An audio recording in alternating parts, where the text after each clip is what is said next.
ಎಲ್ರಿಗೂ ನಮಸ್ಕಾರ. ನಾನು ನಯನ.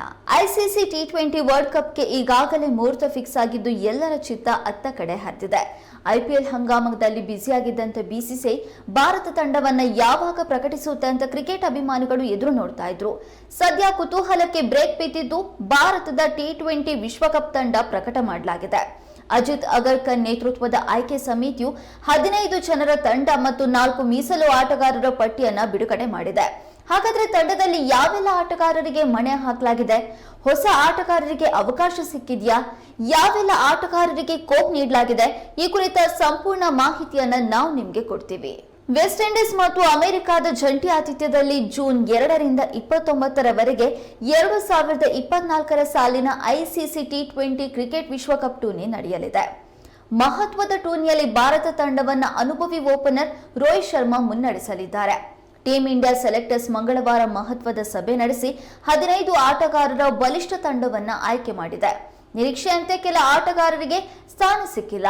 ಆದ್ರೆ ಎಲ್ಲಾ ಸಾಮರ್ಥ್ಯ ಇದ್ರೂ ಕೂಡ ಅವಕಾಶ ವಂಚಿತರಾದ ಆಟಗಾರರು ಕೂಡ ಇದ್ದಾರೆ. ಸೋಷಿಯಲ್ ಮೀಡಿಯಾಗಳಲ್ಲಿ ಈಗಾಗಲೇ ಟೀಂ ಇಂಡಿಯಾ ಆಯ್ಕೆ ಬಗ್ಗೆ ಮಿಶ್ರ ಪ್ರತಿಕ್ರಿಯೆ ವ್ಯಕ್ತವಾಗಿದೆ. ಟಿ20 ವಿಶ್ವಕಪ್ಗೆ ಭಾರತ ತಂಡವನ್ನ ಮಂಗಳವಾರ ಪ್ರಕಟಿಸಲಾಗಿದೆ. ಚೇಸಿಂಗ್ ಮಾಸ್ಟರ್ ವಿರಾಟ್ ಕೊಹ್ಲಿ, ಯಜುವೇಂದ್ರ ಚಹಲ್ ಅಪಘಾತಕ್ಕೀಡಾಗಿ ವರ್ಷದ ಬಳಿಕ ಕ್ರಿಕೆಟ್ ಮೈದಾನಕ್ಕಿಳಿದ ರಿಷಬ್ ಪಂತ್ ಸ್ಥಾನವನ್ನ ಪಡೆದಿದ್ರೆ, ಕನ್ನಡಿಗ ಕೆಎಲ್ ರಾಹುಲ್ ಅವಕಾಶ ಗಿಟ್ಟಿಸಿಕೊಳ್ಳುವಲ್ಲಿ ವಿಫಲರಾಗಿದ್ದಾರೆ. ಇನ್ನು ರೋಹಿತ್ ಶರ್ಮಾಗೆ ನಾಯಕತ್ವ ಪಟ್ಟ ನೀಡಿದ್ರೆ, ಹಾರ್ದಿಕ್ ಪಾಂಡ್ಯಾಗೆ ಉಪನಾಯಕ ಪಟ್ಟವನ್ನ ನೀಡಲಾಗಿದೆ. ಆಯ್ಕೆ ಸಮಿತಿ ಅಧ್ಯಕ್ಷ ಅಜಿತ್ ಅಗರ್ಕರ್ ನೇತೃತ್ವದಲ್ಲಿ ಮಂಗಳವಾರ ನಡೆದ ತಂಡದ ಆಯ್ಕೆಯಲ್ಲಿ ಬಿಸಿಸಿಐ ಕಾರ್ಯದರ್ಶಿ ಜೈ ಶಾ ಭಾಗಿಯಾಗಿದ್ರು. ಸ್ಟ್ರೈಕ್ ರೇಟ್ ಬಗ್ಗೆ ಕೂಡ ಅಪಸ್ವರ ಕೇಳಿ ಬಂದ್ರು. ಹಿರಿಯ ಆಟಗಾರ ವಿರಾಟ್ ಕೊಹ್ಲಿಯನ್ನ ತಂಡದಲ್ಲಿ ಸೇರಿಸಿಕೊಳ್ಳಲಾಗಿದೆ. ಇಬ್ಬರು ವಿಕೆಟ್ ಕೀಪರ್ಗಳಾಗಿ ರಿಷಬ್ ಪಂತ್ ಮತ್ತು ಸಂಜು ಸ್ಯಾಮ್ಸನ್ ಇರಲಿದ್ದಾರೆ.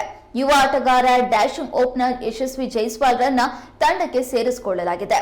ಇನ್ನು T20 number 1 batter Suryakumar Yadav ಸ್ಥಾನವನ್ನ ಆಪಾದಿತ ಮಾಡಿಕೊಳ್ಳಲಾಗಿದೆ.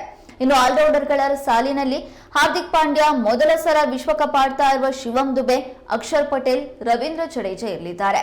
ಕುಲ್ಚಾ ಜೋಡಿ ಖ್ಯಾತಿಯ ಕುಲ್ದೀಪ್ ಯಾದವ್ ಮತ್ತು ಯಜುವೇಂದ್ರ ಚಹಲ್ ಮತ್ತೆ ಒಂದಾಗಿದ್ದಾರೆ. ಜಸ್ಪ್ರೀತ್ ಬುಮ್ರಾ ವೇಗದ ಪಡೆಯ ನೇತೃತ್ವ ವಹಿಸಿದ್ರೆ, ಮೊಹಮ್ಮದ್ ಸಿರಾಜ್, ಅರ್ಷದೀಪ್ ಸಿಂಗ್ ಸಾಥ್ ನೀಡಲಿದ್ದಾರೆ. ಭಾರತ ತಂಡದ ಸೆನ್ಸೇಷನ್ಗಳಾದ ಶುಭಮನ್ ಗಿಲ್, ರಿಂಕು ಸಿಂಗ್ ಮೀಸಲು ತಂಡದಲ್ಲಿದ್ದಾರೆ.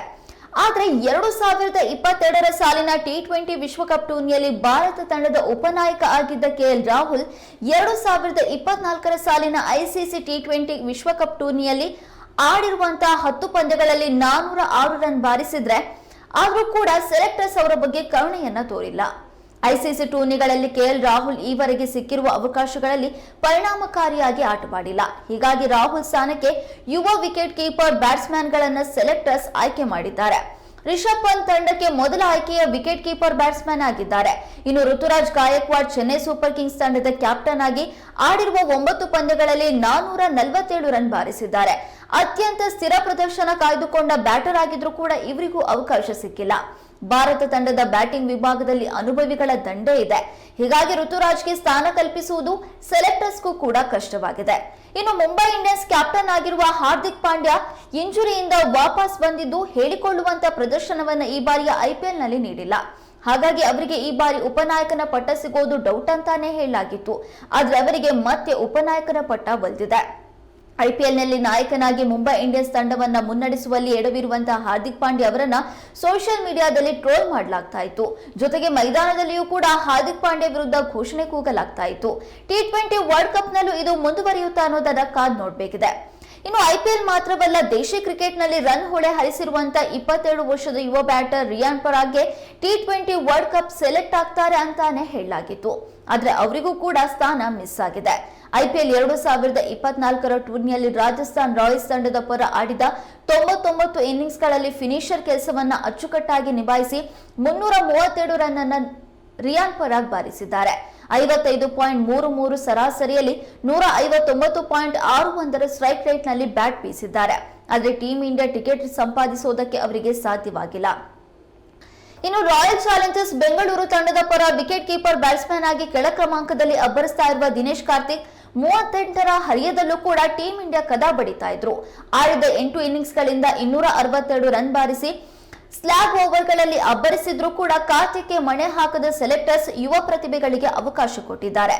ಏನಾದ್ರೂ ಕಳೆದ ಬಾರಿ ವಿಶ್ವಕಪ್ನಲ್ಲಿ ಕೊನೆ ಕ್ಷಣದಲ್ಲಿ ಟ್ರೋಫಿ ಮಿಸ್ ಆಗಿದ್ದು ಈ ಬಾರಿ ಗೆಲ್ಲಲೇಬೇಕು ಅನ್ನುವ ತವಕದಲ್ಲಿ ಭಾರತ ತಂಡ ಇದೆ.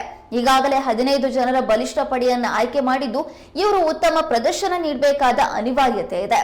ಈ ಬಾರಿ T20 ವರ್ಲ್ಡ್ ಕಪ್ ನಲ್ಲಿ ಭಾರತ ಗೆಲ್ಲಬೇಕು ಅಂತ ಭಾರತೀಯ ಕ್ರಿಕೆಟ್ ಅಭಿಮಾನಿಗಳು ಕೂಡ ಪ್ರಾರ್ಥನೆ ಮಾಡ್ತಿದ್ದಾರೆ. ಟೀಂ ಇಂಡಿಯಾ ಉತ್ತಮ ಪ್ರದರ್ಶನ ನೀಡಲಿ, ವಿಶ್ವಕಪ್ಗೆ ಮತ್ತೊಮ್ಮೆ ಮುತ್ತಿಕ್ಕಲಿ ಅನ್ನೋದೇ ಎಲ್ಲರ ಆಶಯ. ಅದಕ್ಕಾಗಿ ನಮ್ಮ ಕಡೆಯಿಂದಲೂ ಟೀಂ ಇಂಡಿಯಾಗೆ ಆಲ್ ದಿ ಬೆಸ್ಟ್.